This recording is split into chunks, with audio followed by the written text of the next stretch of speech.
We are very pleased to have with us today Anthony Scaramucci, co-host of The Rest is Politics US, former White House communications director, who is here with us because he is, Anthony, I would say, a vigorous proponent of this theory that the mob killed JFK, and we're very excited to have you with us today. Thank you for being here. The mob killed Kennedy, and I believe that. Now, you didn't bring Dominic Sandbrook on because he doesn't believe that. McCloskey's a CIA guy, so he's going to bullshit everybody and tell everybody it was a lone gunman.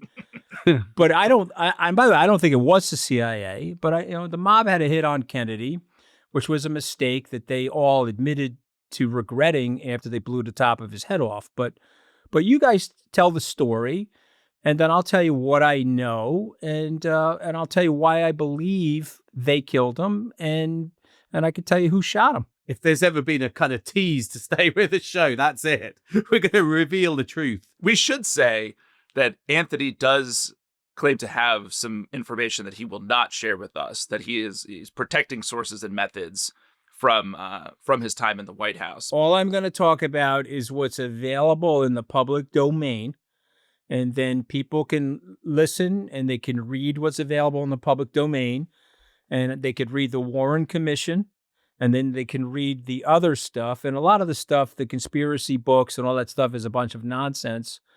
And frankly, none of those theories happened.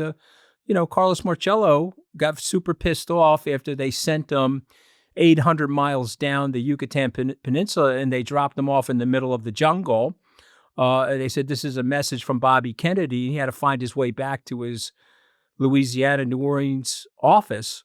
And he got pissed. And, once he called Sam Giancana and the five families got together, they said, okay, enough of these guys. And by the way, an obscure fact in this, if Joseph P. Kennedy didn't stroke in December of 1961, and just for all the history buffs out there, Joseph P. Kennedy was a bootlegger. He was very tight with the mob. The mob helped Jack Kennedy in West Virginia. The mob delivered dead people votes in Chicago with Mayor Daley. And so the mob was super pissed at Bobby Kennedy. And there's a recorded phone call between Joseph Kennedy and Jack, where Joe Kennedy was telling him, you got to get Bobby to lay off the mob. And Jack Kennedy says to Joe Kennedy, the problem with Bobby is he thinks like a cop, Dad. That's the problem with Bobby. But, Jack was out there, obviously having his liaisons, and he was a little unfocused at the time. And if Joe didn't stroke, because just remember this, guys, Joe Kennedy's stroke, December 1961, immobilized him, paralyzed him, and he could no longer really speak, and a result of which he wasn't there to broker the deal with the mob. So now by 1963, Bobby's running hard on the mob, even though the mob helped the Kennedy family, and that's what's known as retribution. But okay, you guys go. You tell the story, and then I'll tell you what I think happened. And I'm delighted to be on the show because I love your show, and I hope you guys know I cite your show often on The Rest is Politics US. We appreciate that. David, why don't you go and you give us some of the facts as we know them and the story, and then we'll hear what Anthony thinks about them. Okay, so maybe it's worth starting with some of the points on motive for the mob, because I think, Anthony, you laid a few of these out. And these build a bit, Gordon, off of the story we told in kind of the main pod, but they're, I think, distinct enough that it's worth laying out. So the first one is that in the run-up to and during the 1960 election, the mob, as you mentioned, Anthony, was instrumental in helping Kennedy win in Illinois, and I think lesser well-known in West Virginia, but that there was some work via trade unions and kind of getting out the vote and, frankly, even fabricating the vote in some cases, that the mob may have been instrumental in helping Kennedy get elected, right? So that's one point. The second point related to that is that when John F. Kennedy brings Bobby into the administration as the AG, he sort of absorbs into the administration as official policy Bobby's war on organized crime, which Bobby had been at the Justice Department and working in sort of various roles on congressional committees in the late 1950s, really working hard to target organized crime and the mafia in general. This sort of impulse gets brought into the administration. And I do think there's actual intercepts of guys like Sam Giancana, one of the heads of the outfit in Chicago, who are royally pissed when Bobby is brought into the administration. They see that as a double cross. Now, I think there's another point here, which is related to maybe a different set of mobsters and ties directly to Cuba, which is after Bay of Pigs, there's a subset of kind of the Florida mob who are furious with Kennedy that he didn't actually get rid of Castro. And all these guys, of course, want that turf in Havana. They want access to those casinos and resorts again, all that lucrative cash flow they had in the 50s. And they are furious with Kennedy for kind of looking weak on Castro and feel in the aftermath of Bay of Pigs like they're never going to get that money back. So there's kind of some different motives, I guess, depending on the mobster you're talking about. But that would be the high-level picture of why mobsters would want JFK dead. And to me, the one of those which feels most plausible is the Bobby Kennedy one. If he's going after them, if he's trying to take them on, that one feels like, the kind of double cross argument. I'm curious as to why he was so determined to go after them. Do we kind of understand or know that? Anthony, I'd be curious for your thoughts on this, because it does seem confusing when you look at the extent to which the mob was useful in helping the Kennedy campaign, why Bobby is so vociferously anti-mob. So I brought some props with me, and I know you guys have audio listeners. So if you're listening on audio, what I'm holding up is Stefano Vaccaro's book. Now, if you go to try to buy this book, you're going to have to pay about $150 to $200 for it, because most of these books are out of circulation now. And the title of the book is Carlos Marcello, the man behind the JFK assassination. And if you look at the picture, guys, it's Bobby and Jack during the racketeering charges and the indictments back in the Senate when they were faced off against Jimmy Hoffa and Roy Cohn. And so Bobby had this thought in his head, this very Puritan thought. He was a righteous guy, that he was going to root out corruption and make things right in the society. But wait a minute, your dad was corrupt, and your dad was a bootlegger, and he was tied into the mob, and the mob helped your brother get elected. I don't care. I'm in a role. I'm taking the Constitution seriously, and I'm going to prosecute the mob. Now, his father did not want that, and that's why I said, you got to cut it out. And Jack said he's thinking too much like a cop.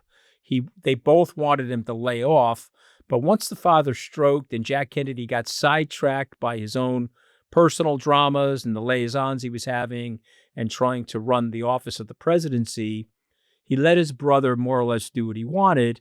And of course, you guys bring it up in this script, so I'll just mention it. There's a famous situation where they take the mob boss from Louisiana and they ship him into El Salvador. They take him 800 miles down the Yucatan Peninsula. They take his shoes off and they say, "Good luck down here, Carlos. This is a message from Bobby Kennedy." And this is Carlos Marcello. This is the key figure. He's the one that ordered the hit. 5'4", Sicilian born. The Sicilians always had a tie into the government. They expected a tie into this government as a result of helping them. And now you've dropped me off in the middle of El Salvador. I've got to find my way back. And he bribed some people to drive him back up through Mexico, back up to the border. And when he got back to his office, he ordered the hit, and he had to get clearance from the other families. And so once they got the clearance from the other families, they set up how they were going to hit him. And this is the stuff that Oliver Stone got wrong, okay? He was right about the Louisiana influence. He was right about the DA thinking there was a Louisiana influence. He was wrong about the CIA. It was all massive disinformation. The CIA had nothing to do with that hit. And just, as David knows, John McCone replaced Allen Dulles in the CIA after the Bay of Pigs. He was in the Irish, I want to say Irish Mafia, but he was in the Irish connective tissue of the Kennedy family. He was a very trusted advisor of both Bobby and Jack Kennedy. And I want to point out something, okay? There was a 1.3 mile walk from the north portico of the White House to Arlington. Lyndon Johnson made that walk with Jackie Kennedy and Bobby Kennedy and Charles de Gaulle. And if Lyndon Johnson thought that his life was threatened, or the CIA thought his life was threatened by rogue agents or Russia, it just killed the president. It's 4 or 5 days later, we're going to have the next president, the 36th president of the United States, walk. He's going to walk 1.3 miles to the Kennedy burial site in Arlington. So these cats, fellas, they knew exactly what happened, and they knew that President Johnson was safe. And President Johnson was already back channeling into the mob and telling them, we're going to make this thing go away. And they were so embarrassed that the mob hit Kennedy. That's why they put the Warren Commission together to spew out all that disinformation at a time of great disinformation and distrust of the American government in the 1960s. Let's pick up, David, as well on the Marcello story. What's the kind of evidence for it? I agree that Anthony's got a kind of clear sense of the motive, but evidence? So the history of Marcello's, essentially being exiled to Central America by Bobby, really because the fake birth certificate that Marcello had listed his home country, I think, as Guatemala. And so Bobby, of course, knowing that this isn't true, deports him. And he's flown down, and he's basically dumped in the mountains. Also, that trip for Marcello was a violent one. He ends up fainting, breaking ribs. If you think about an honor-bound Sicilian, this is a pretty shameful experience, I think, right? So that's all kind of connected to the motive. Now, the story linking Marcello to the assassination hinges on a meeting between the Don and a private investigator that takes place in 1962, in which Marcello says, in reference to Bobby Kennedy, the dog will keep biting you only if you cut off its tail, and that he planned to get a, quote, nut to do it. And then a lot of this hinges on what feels like a deathbed confession from Marcello, which happens 2+ decades later in 1985, when Carlos Marcello is sick, he's in prison. He confesses to a fellow inmate, who turns out to be an FBI informant, that he had met with Oswald in 1963 and ordered him to murder JFK. And so a lot of the Marcello story comes out of this much later confession in the 80s, linking him to the assassination. What say you, Anthony? If you guys don't mind, I'm going to tell you what happened in 2 minutes, and then the two of you can refute it. And you can channel your Dominic Sandbrook on your show, and you can act all establishmentarian and refute what the hell I'm going to say.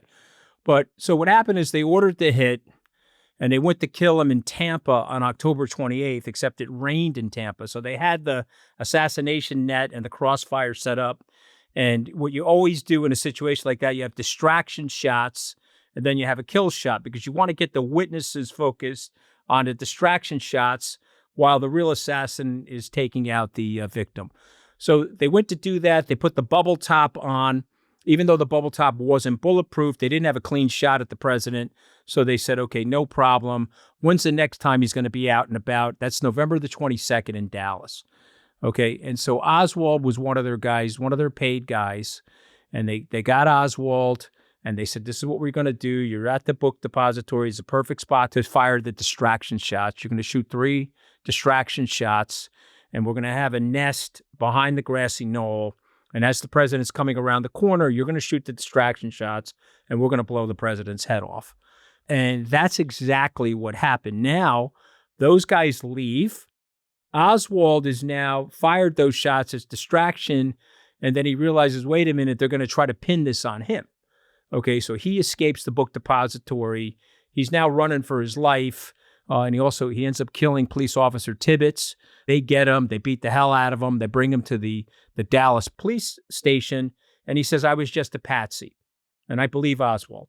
So now the mob went to Jack Ruby, who had lots of debts with the mob. And they said, okay, listen up. We got to kill this guy. And Ruby said, no problem. Well, my debts go away. I'm dying of cancer anyway. Your debts are going to go away, but you got to keep your mouth shut. We got to kill the guy. Okay, no problem. And here is Lee Harvey Oswald. He's supposed to be transferred to the federal prison in the basement of the Dallas police station. He's supposed to leave at 9 a.m. All the television cameras are there. Does he leave at 9 a.m.? He does not leave at 9 a.m., right? Because they got the Dallas Police Department on the take, and they're trying to get Ruby in position. Okay, so now I'm going to ask a rhetorical question to all your viewers and listeners. So guys, you mean to tell me Jack Ruby, a nightclub owner, this is the most wanted fugitive in the United States since John Wilkes Booth. So you mean to tell me that a nightclub owner with a loaded gun is sauntering into the basement of the Dallas Police Department, and he's going to get the point blank range with the suspect. He's going to put 3 holes in his stomach and kill the suspect on national television. And that was not a setup. Okay, you guys can say that, and that's fine. But the police department was on a take, and they couldn't get Ruby in position, so they delayed it. Once they knew that they had Ruby in position, they brought the fugitive downstairs. And on national television, we killed the fugitive. And Ruby was a quote-unquote hero. And his story that he took to his grave, that he did it for Jackie Kennedy, which we know was a bunch of bullshit. He did it to take out the patsy. And so now Lyndon Johnson knows all this. And he's like, okay, we can't have this. This is the Cold War. We can't have our political leader in the most powerful country in the world killed by organized crime. So we got to say it was a lone gunman. We got to say it was a kook, and we got to manufacture the story. My last sentence, and I'll let you guys talk. 1978, the House has an investigation into the thing, and they say, quote unquote, it was likely a conspiracy. Likely a conspiracy. And you guys know, look at the Zapruder film. Okay, the headshot came in through the front. Okay, period, the end. If Abraham Zapruder wasn't there with the 8mm camera, they probably would have got away with it. But go look at the shot, not this bullshit that they said where it hit him in the back and then the head went this way. So that's what happened. Government covered it up. And then Johnson went to Hoover and said, hey, man, I don't feel like getting shot on the job. Okay, you know who killed him. I know who killed him. Now, who talked about it? Joe DiMaggio talked about it. Frank Sinatra talked about it. Okay, and it was a well-known thing in New York that the mob killed Kennedy. Okay, go ahead. You guys talk. It's your podcast. And thank you. And in the immortal words of Donald Trump, thank you for your attention to this matter.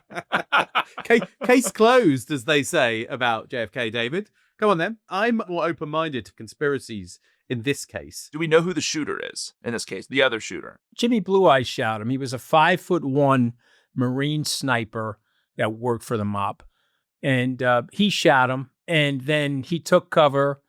And he lived in Florida for many years, and the mob protected him. The mob protected his family, and there was sort of a subtle agreement that the FBI knew who he was, and there was a subtle agreement among everybody that there was going to be a peace, if you will. There was going to be a let's not go after each other. He died, but DiMaggio knew him. Sinatra knew him. He's the one that shot Kennedy. And there's so much disinformation about this. And President Trump said he was going to release the information related to the thing. He never did, of course. He released additional documents, but he never released the documents. And I'm not saying anything that's not in the public domain. Again, if you read this book by Stefano Vaccaro, he's got the story about 90% right in the book. He's got the motive. He's got the explanation of the assassination. He's got the reasons why Oswald was a patsy and he was shooting distraction shots. It's all right here in this book. And by the way, I'm sorry about this, but that's really what happened. So the parts of this that I find confusing are the connection specifically of Oswald and Ruby to the mob. Because let's start with Ruby, because he is more commonly cited as a mobster. Mob connected. He runs a strip club in Dallas. In the weeks prior to the assassination, he makes calls to mob affiliated, sort of lawyers and mobsters, in part, I think, largely to resolve or try to resolve a dispute with the strippers union. I'm not joking. There's a new club that's opened up in Dallas that's threatening him and not using unionized strippers. So he's trying to resolve this. So there's like connections, right? But Ruby has been hanging around the police station for the entirety of the weekend. He's been offering himself out as a gopher to reporters. He's been buying cops sandwiches and disgusting drinks. He's actually nicknamed the Creep by a bunch of reporters because he's been lurking around all weekend at the Dallas Police Department. He's photographed standing within a few feet of Oswald prior to actually shooting Oswald on the Sunday. And so I think the piece of this, or one of the pieces of this that I struggle with, is why he waits. And then the circumstances on the Sunday morning are sort of equally bizarre, where Ruby, as Oswald is scheduled to be transferred, because he's being transferred from the police station to the jail, that transfer is delayed because Oswald wants clean clothes. He wants another sweater. And Ruby is out at the Western Union, a few blocks down, sending a MoneyGram to a stripper because his club has been closed for the last few days. And so Ruby kind of shows up in the crowd at the police station almost as an afterthought, not seemingly aware at all of Oswald's transfer. With a gun, though. Oh, he's got a loaded gun on him. And he always has a gun. Gordon, when he's spewing the CIA disinformation, like, do you call him out on it on this podcast? Or do you, like, say, yes, with your polite British accent, yes, David, that's possible? I give him enough rope. Let our audience make up their own mind. Gordon, listen to me, Gordon, because he's not paying attention. Gordon, listen to me. When the window is open and you hear clippity-clop, it's a horse. It's not a zebra. Okay? The guy was connected into the mob. They waited to bring Oswald down so Ruby could shoot him, and they shot him. And that was it. And by the way, listen, I get all the disinformation, and I appreciate it, and it's 60 years later, and somebody would say, well, why does the CIA care? Why does the government care? Why don't they just release all the information? Okay? And I'm going to tell you guys the reason, because if you actually read the documents, what David said earlier on is sources and methods. Believe it or not, we're still using the same sources and methods. And there's a lot of things in the documents that you actually wouldn't want in the public domain about how we're accessing information, not only here in the United States, but around the world. And so if I were the president of the United States, and thank God I'm not, but if I were, and I read through those documents, and somebody said to me, should we release the documents? I would say what Pompeo said. Don't release the documents. You can't release these documents. We got to protect our agents in the field, and we got to protect people. And even though it's 60 years later, it's still close enough in time. 100 years from now, when it's 160 years later, it'll obviously come out, and it'll all get cleared up. But they released a load of documents this year, and they did show basically the CIA knew more about Lee Harvey Oswald than it had led on before. And it kind of feels like what they're doing, and what the CIA and FBI had been doing, was covering up the fact that they could have stopped it. They should have known more about Lee Harvey Oswald, for instance, because of his trips to Mexico, because of his time in the USSR. But the thing about the mob theory is it does rely a lot on deathbed confessions, doesn't it? There's less of the kind of hard documentary evidence. There's not the kind of phone intercepts you might want to have, or that kind of information to support it. It does rely a lot on people telling other slightly unsavory people things at the end of their lives. I mean, I think it also relies on a misunderstanding of Ruby and what he's doing that morning, because I just don't understand. I mean, why the guy hired by the mob to silence Oswald is lingering around in his own apartment in his underpants at the moment where Oswald is supposed to be transferred from Dallas Police Headquarters to the jail, and then going to send a MoneyGram to one of his strippers and then showing up at the police station. It also doesn't make sense to me why he didn't shoot him 2 days earlier when he presumably also had a chance to do so and would prevent Oswald from delivering 2 days of potentially incriminating testimony to the Dallas Police Department. So, McCloskey, this is why you were so good at your job, and I really do respect you, and I love your podcast, okay? But so that is great. And if you are an establishmentarian, and if Dominic was on the show, Dominic Stanbrook, and he said, that's exactly right, David. He would say it in a better accent. He would be more charming. David, that's exactly right. Scaramucci's nuts. He doesn't know what he's talking about. But the truth of the matter is, that's exactly what they wanted. They were waiting for him. They were waiting for him at the station. Let me do the MoneyGram, make it look impromptu. Let me be in my underwear, make it look impromptu. They were waiting for him. So a guy with a loaded gun, Gordon, let me knock on this. Hey, Gordon, are you there? Yeah. Okay, I'm Gordon. here.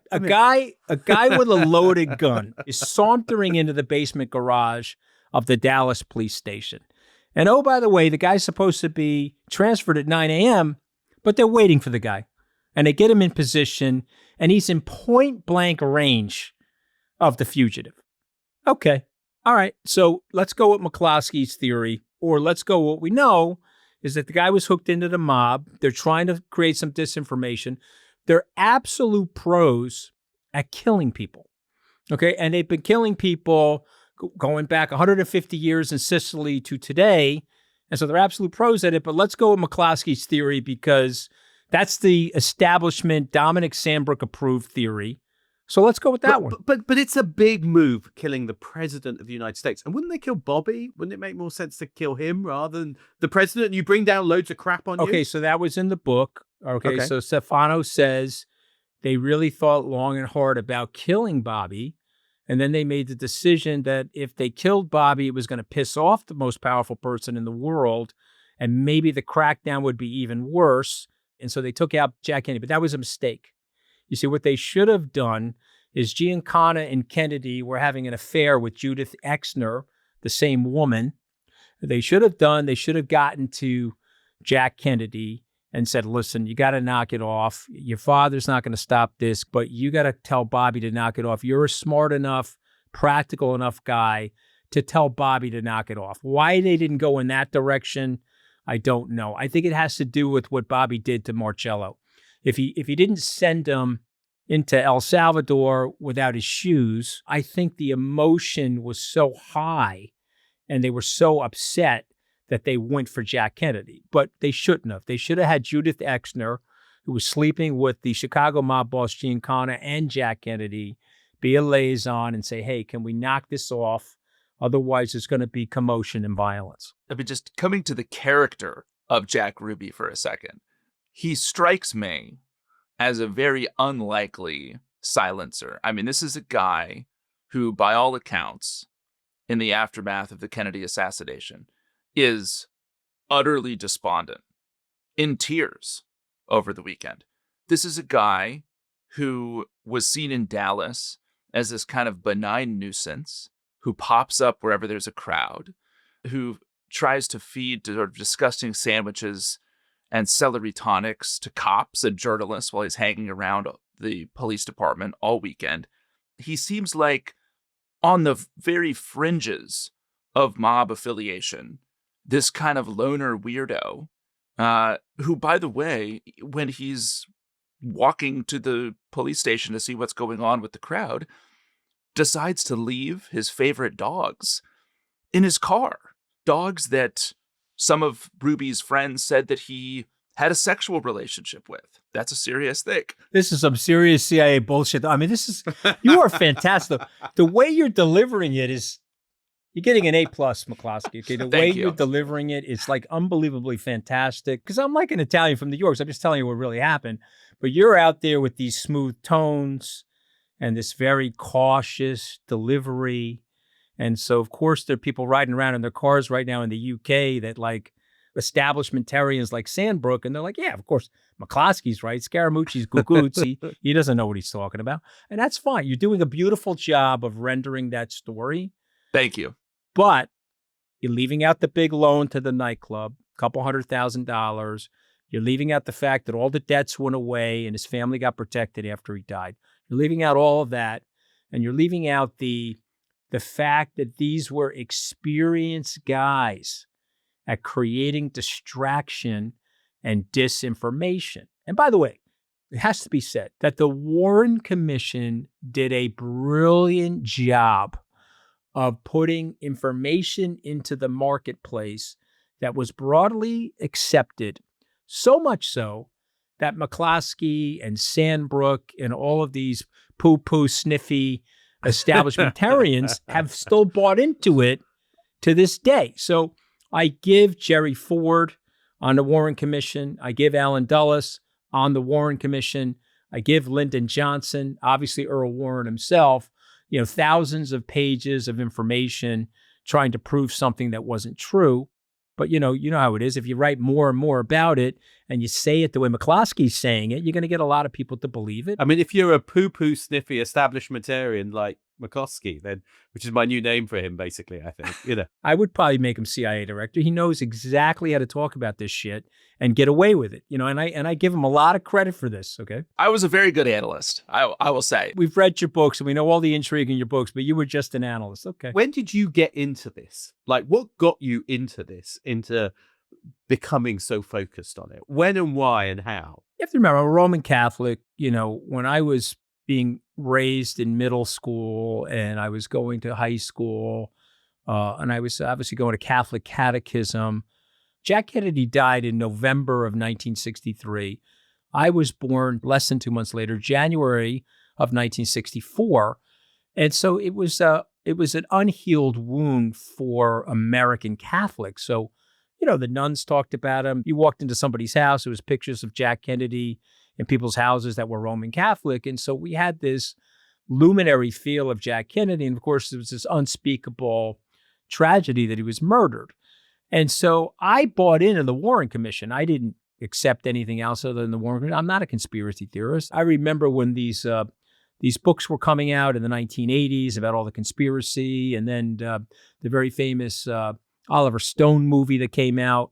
But, if you're Italian and you go to places like Rayo's and you're Italian in New York and you know people that know people, you know what happened. And so it's not like I was like absorbed in it. When I got out of the White House, remember the decision to withhold the information happened in 2017. And then, of course, Joe Biden looked at the information in 2021 and he held the information again. And then Donald Trump, this is what you got to love about Trump because he's like the best liar ever. He said, no, I'm going to release all the information. And he released thousands of pages of nothing. And now we carry on. And Bobby Jr. knows that none of the information came out. But if you love the country, which I love the country, have an unconditional love affair with the country, you're not going to let that information out, because what I'd have to do to convince McCloskey and the establishmentarians, I'd have to let you know how we know. And can't do that, because then it puts people in harm's way. And it also tells our adversaries how we do these things. By the way, at this point, it's 60 years later. If it weren't for what McCloskey talks about, which are sources and methods, we'd have all the information out there, right? But I just want to say this.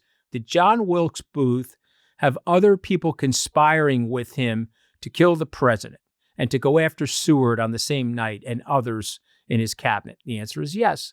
When you're killing a president, if you're going to tell me there's a lone gunman that's going to shoot the president, maybe, but to me, this seems more likely. It's interesting you say that, because I was thinking about it in the context of Donald Trump and, the shooting in Pennsylvania. I mean, that was a lone gunman. There's no sign of a conspiracy around that or it requiring more people. You don't need more people to actually have carried out the Kennedy assassination. I mean, that doesn't prove there weren't more people, but it's possible for it to have been done that way. It doesn't need a conspiracy. I can see the motive, but unless there's something hidden somewhere, which is still so sensitive because of sources and methods, and I'd kind of wonder what that would be, because informers in the mob, that wouldn't surprise me.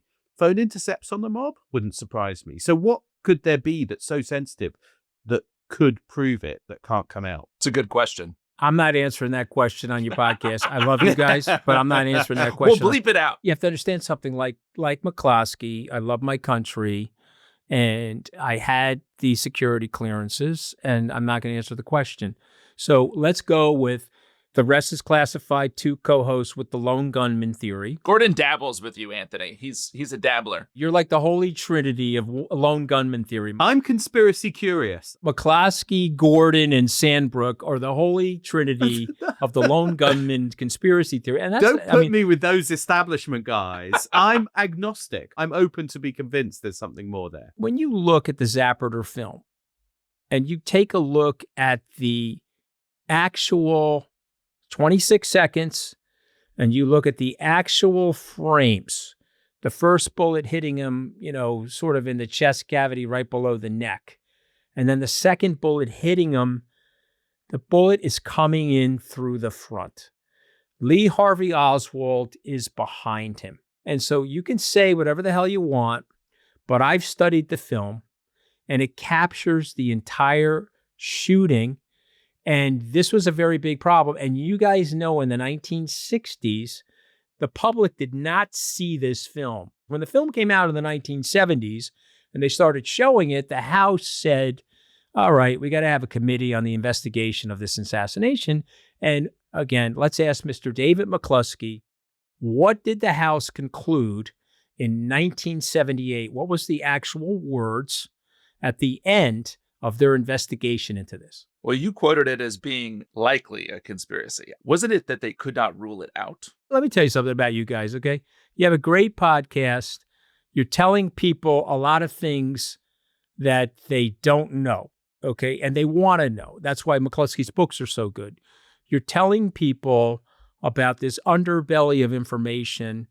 And what makes your podcast so good is what I know from reading a presidential daily brief, which is it's not Hollywood. There's probabilities in the brief.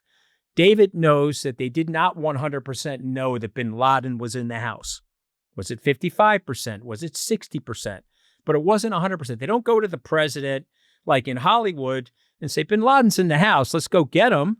They say he may or may not be in the house. This could be a consequential disaster for us, just like the weapons of mass destruction. After that, they definitely don't say slam dunk on things, right? So what David knows and what you know and what you've educated your viewers and listeners on is that the information from an intelligence service is probabilistic. Okay, that's what it is. And I accept that. So do I think what I'm saying is 100% true? I do. But if I were you guys, would I say it is? No. I would say what Vaccaro says. It's probably 90% true. This is what happened. And this is the most obvious thing that happened based on the evidence and the Zapruder film. But, listen, I get it. Look, I mean, this guy's a CIA guy. Look at him. I just love facts. What can I say? I'm just a facts guy. And I spewed a lot of facts here, brother. Could the US government really keep a secret like that for 60 years? Come on, guys. But the CIA is great at this, okay? The mob theory is out there. The CIA and the Warren Commission theory is out there. Oliver Stone upset the apple cart with that thing, which was another big round of disinformation. So if you want to keep the public uninformed, give them all the information. The exact quote from the House Select Committee on Assassinations, the exact quote, it concluded that President John F. Kennedy was probably assassinated as a result of a conspiracy. Let me say it again. Probably assassinated as a result of the conspiracy. And for those of you listening in while you're walking around or driving the car, McCluskey looks a little constipated. The facial expressions on that he has a bowel movement, but he's just not ready to give it up. I always look this way. And by the way, can I finish on this because it's very important? It was very likely that a second gunman was involved.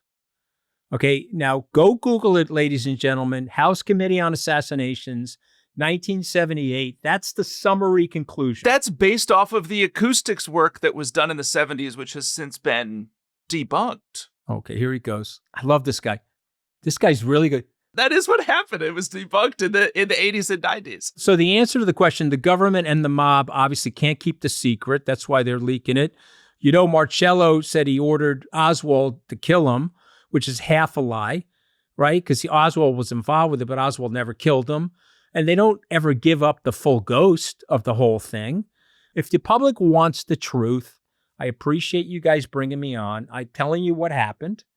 And it's fine not to believe it because it doesn't matter anymore. What we should have done, we didn't do. Okay? And there's a practicality in life about law enforcement and organized crime. And the president should have never been killed by those guys. But there was a lot of things that happened, one of which was the stroke by Joseph P. Kennedy, which is never factored into the story. But had Joseph P. Kennedy not stroked in December of 1961, I think the president would have probably finished his term. Well, there we go. I think we're going to leave it there. I think we're out of time. I'm convinced, David. So I'm still working on my bowel movement, so I'll let you know how that. That's all right. He's a little straining. Ladies and gentlemen, McCluskey's straining right now. I just want everybody to know, straining. Thank you for kind of giving me some ammunition against McCluskey. It makes me feel a bit less isolated. I'll feel emboldened in our future podcast. Oh, I don't like that one bit, Gordon. So, Anthony, thank you very much for coming on and sharing your time with us. We really appreciate it. Fantastic to be on. I love your show and keep up the great work. Thank you.